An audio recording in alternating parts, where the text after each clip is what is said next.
Alex, earlier today, Jiri was in here and he said that he believes you use shamans, magic and spiritual help to compete in the octagon. Ele não acredita ou se ele não encontrou, né, o espírito dele, né, eu não tenho culpa.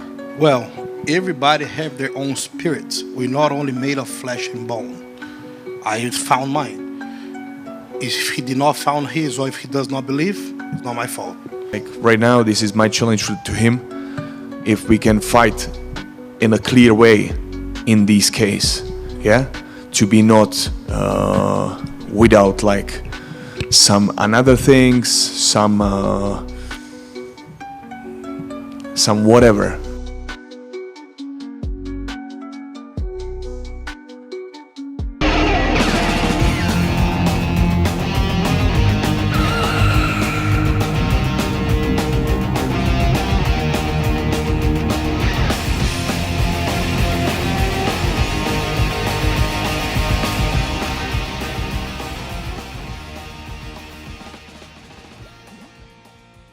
You don't have like a Native American like Brazilian headpiece lying around there. What the fuck? It's just a question, bro. No, I do not have a Native American headpiece running. I guess we're just not doing a good intro. No. We'll go to Spur. We'll get one from Spur. Have you ever seen one at Spur? A Native American head? Like no, like not on the picture on the dude like who's their logo. I mean like a legitimate one. Like have I ever seen a Native American person eat at Spur? No, as in like have you seen have you seen one of those headpieces at Spur? Because I don't think they actually have them there. They do for the kids, the paper ones, the cardboard ones. And then you fold it up. And you call yourself Cherokee. Chama. Chama. Chama. Chama. Chama. Woo! Chama. I hate you, Conor McGregor. Yes. I hate you. Yes. All right? How dare you? You ruined this. We had a beautiful thing and you ruined it. Piece of shit. Come on, dog.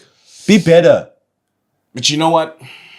No matter what, I've still got to do my job. Yeah, I won't lie, I was satisfied that he did fuck over Machado though. That does put a smile on my face. And now.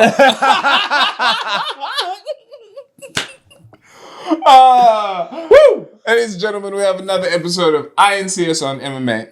Yes, we do. And today, we'll be speaking about UFC 303. Alex Pereira versus Jiri Prohaska. The infamous pay-per-view. Headlining this main card, we have one of the craziest like last-minute replacement headlines ever. Yeah, I know. This was wild, bro. It's a rematch between Alex Pereira and Jiri Prohaska. Woo! I am so fucking happy. I love this fight. I love both of these guys, and I'm so happy Jiri gets another shot at the title. Yes! Chama. That too. But now, obviously, as we know, this card had other things planned. A lot of things got changed around. As cool as it would have been to see Conor fight Michael Chandler, I cannot deny that I love this fight. I love both of these guys. I love watching them fight. Anytime they show up, I'm happy, you know? 100%. I feel like with this bout right here, their first fight was extremely entertaining. Yeah. It kind of was one of those fights where you were on the edge of your seat the entire time, but it was incredibly short. When they were standing across from each other and I've never been so tense before for a fight. Wow. So it's one of the greatest stare downs ever. Oh. And Alex Pereira, being the more experienced, more technical striker, he won out. Yeah. Now Jiri Prohaska, he bounced back from that when he beat Alexander Rakic. Oh, the beautiful knockout. A beautiful knockout where he came back from adversity. Yeah. Where he got damage to the legs by Rakic's crazy leg kicks. Yeah. Jiri Prohaska can do more things on paper than Alex Pereira. Yes. But Alex Pereira's striking is ridiculous. It really is. It is something else. So I don't know what's gonna happen in this rematch right here. It all comes down to, look, Alex Pereira, he doesn't need to do anything different. You know, everything he does is just so perfect, it's just so precise, and he's obviously been Jiri before. It's what Jiri has learned in his past two fights. Because basically, he learned that what Alex likes to do is if you back him up into if you back him up against the cage, you know, he loads that hand, you know. And Jiri was getting a bit aggressive, getting excited, and then he threw it and he dropped him. And like you said with the racket leg kicks, I feel like Alex Pereira's leg kicks are probably worse. Like I feel like with. Definitely. I definitely feel like he's got a lot harder leg kicks, and lately a lot of Alex's fights have been starting off with mean leg kicks. Yeah. So Jiri showed in that rackage fight that he was on wobbly legs. He was on wobbly legs, and that first round I was absolutely terrified. I was shitting my pants. But it just showed me, because he wasn't doing any sort of defense. He just kept eating the leg kicks. Yeah. And it's like, how many of those can you eat from Alex Pereira? So I really hope he's learned a lot from his loss against Alex and his win against Rakic.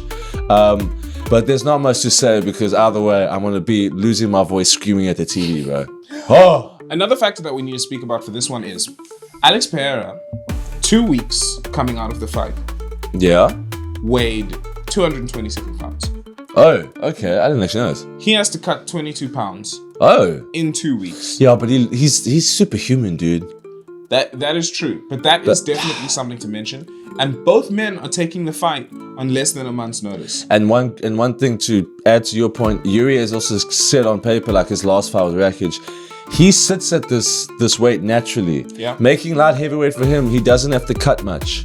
So that might actually play a factor. You've actually made a very big point. So I wonder. And also I wonder, is Jiri Prohaska, because the thing is, I think the Bushido mentality within him won't allow him to just be like, take him down. Yes, he won't. That's what I think it is. I think he's just like, I'm facing a warrior. Yes. And like the Bushido's like, he has to do it like this. Yeah.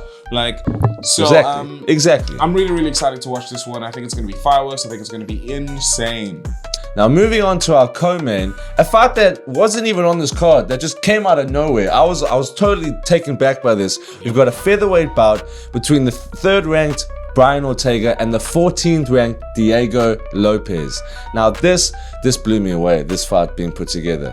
Yeah, so Dana White with this fight, I think he was kind of just like, oh my God, we've lost Conor. How am I still going to maintain interest? So many people have already bought tickets for this. How do I bring in somebody who's a fan favorite?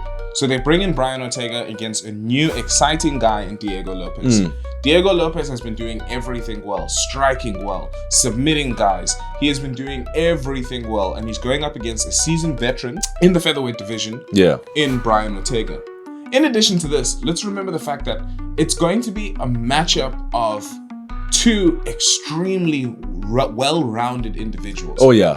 Brian Ortega is obviously going to have something to prove, being the guy ranked number 3, going up against the guy who's ranked number 14 in Diego Lopez. Yeah. Because he really wants to show people like, why are we even giving this guy a shot against me? I should only be in title contention talks right now. Exactly. And like you said, now with Ilia Topuria as the champ and no longer Volk, it definitely opens both of them up. And both of them are looking very, very good right now. Diego Lopez is coming off that knockout, that like first round knockout against Yusuf Sadiq off UFC 300. And then Brian Ortega had that crazy recent fight with Yair Rodriguez, where, you know, he rolled his ankle, got beat up the first round, and then I don't know if it was a second or third, but then choked him out, you know? So both of them are looking really good. I'm just really honestly shocked how this fight came about, you know? Also, I wonder, was this short notice for them, or did Dana just have this in his back pocket? Was this meant to be like a co-main or a main for a fight night further down the line? And it was like, shit, let's just, you know, are you guys both good to go? I'm going to put you on 3 or 3. All right, and a really interesting UK boy. affair. Let's get into this. This is a UK only Let's affair. do it. Ian Machado Garry versus Michael MVP Page. Woo! So Now, Michael Venom Page, all right, he is coming off this crazy kind of 3-round, I almost want to call it an exhibition, because it's not like he that's kicked... a great word to describe it, actually. Yeah, it's not like he kicked Kevin Holland's ass, but he was kind of like, I'm here, I'm Michael Page, and this is what I do. He outpointed him, basically. Exactly. Yeah. Exactly. And he threw in some flashy things, and a little bit of the dances, and a little bit of the spice, just so everybody remembers that this is who I am, I'm Michael Page. Yeah. And he is going up against Ian Garry. Ian Garry. Now this one, Ian Garry's coming off of that win. Who on earth did he fight recently? It was Jeff Neal. He had that fight with Jeff Neal where everyone thought Jeff was going to be the guy to finally shut this guy up and put him in his place. Thought he was just going to take him down and smother him. Yeah, but Jeff didn't really put on that good of a performance, I'll be honest with you. He wasn't looking his best in there. So Ian's coming off that win. He's ranked 7th. And it's quite funny that he took this fight because he ran his mouth about how he's not fighting anyone lower than him. If they're lower ranked, he's not interested because he's only going to go fight up. But granted, it is Michael Page, and he's only ranked 14th because he's only had one fight in the UFC. Exactly. I get it. But now, here's the thing. Here's the thing. On paper, again, this fight looks amazing. But the Kevin Holland versus MVP on paper looked and sounded great because of again, these two guys are tall and lanky. Yeah. They got that slim body, so it's really good because they're both good at using their reach against their opponents. So it's nice when they've got a guy who's just as long as them. Okay, but just like I said with the Paulo Costa and Sean Strickland fight, on paper it sounded amazing. We're all super hyped, but I got a weird feeling this is going to be a slow burner where it's the same with the Kevin Holland fight. My MVP is just gonna try and dance around him, try to throw a spinning elbow every round, and I don't know what I think. Ian might end up having, he might get stuck in the same sort of way Kevin was, where he's not doing enough, he's not getting in there, but if he can just nut up and just force himself in there, he can hopefully do enough. But I don't know. I fully agree with you. I think that this one is going to be very similar to almost like Wonderboy Thompson versus Darren Till. Yes. Where we thought it was going to be this crazy barn burner, and then it just turned into this very technical striking affair that back went and the forth. distance. Yeah. I think that Michael Page is going to have the speed advantage in the beginning, but then Ian Garry is going to have it as the fight goes on due to the age.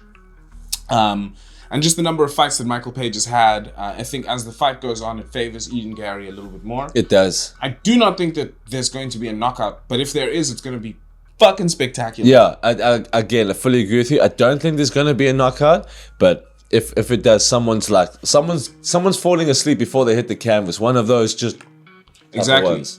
And Ian Garry is he's one of those guys who he just wants to win. He doesn't care how he wins. He wants to try and win pretty and cool because he wants to be like his idol Conor McGregor. Exactly. But he's not opposed to just doing something to take the win. Exactly. Which is why I believe that if the striking is not working out for him, I really see Ian Garry mixing it up. Throwing in a couple takedowns, getting into the cage. That'll be really interesting. See Ian Garry Because mixing it up. as much as I enjoy clowning on him, because I do think just his whole personality and his whole life is it's a joke. The dude is really skilled. And if he could throw in some takedowns and some clinch and stuff like that, I think for Ian, that'll be very nice for him, bro. Very interesting. And I would actually be very impressed. And I'd be like, oh, okay, hang on. However, Ian Garry, bro, it's like the entire world is waiting for you to get knocked out in spectacular fashion. The whole MMA world. And the moment that happens, bro, you're going to have to do a lot to get back in a title contention. Oh, yeah. So, good luck. That's what I'm saying. But Ian Garry as well, this is another one where it's great for his exposure, and that's why he took it, because everybody knows the name of Michael Page. Dude, the press conferences for this one are going to be insane. Actually, yes, that's so true. They're going to be insane. Never thought about that. Talking so much shit. And now imagine if Conor was there too. Yeah. You ruined it. Anyways. You ruined it. Yeah, so we have a featherweight bout between Cub Swanson and Andre Touchy-Feely. Yeah, I like that. All right, and then we've got a bout between striker Charles Jourdain versus Jean Silva, new up-and-coming knockout artist. And then a bantamweight bout between Peyton Talbot, who I hate, who I despise, versus Yanis Giamori. This is another interesting one between two up-and-comers. Yeah. We've got a women's strawweight bout with two OGs. Yeah. Michelle Waterson versus Jillian Robertson. Get out your lotion, boys. We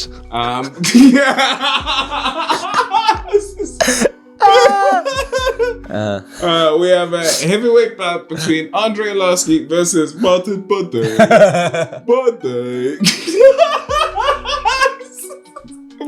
I can't do this. That's so mean. Yeah. Heavyweight bout between Andre Arlovski versus Martin Bade. Yeah. And yeah, those are kind of. Oh wait, one more. We've got a bantamweight bout between Ricky Simon and Vinicius Oliveira. A lot of bantamweight bouts. Yeah, I actually quite like that. That starts us off on the entire night. I like that Ricky Simon fight. That's a good way. I think that's going to be a great way to just start the night, basically. 100%. Thank you so much for watching INTS. Yeah. We'll catch you on the next card. Like and subscribe. Woo! I love giving us butt. You just want to say butt. And it's funny because he's from Slovakia, so it's not even like that, dude. Andrea loves giving us butt. Andrea loves giving us butt. Talking about a podcast, it's not common sense. It's a pair of shells and bringing that realness into it. They bring the latest news, the hottest trends. With the power Okay. they make amends. God damn it, Leave you in Connor. the end, make Dude, the just- PG with flair. Just be better. Breaking it down and make you aware. Okay. Woo! Okay. 3, 2, 1. It's not so common sense, like no other. Got the smoothest vocals, bringing you undercover.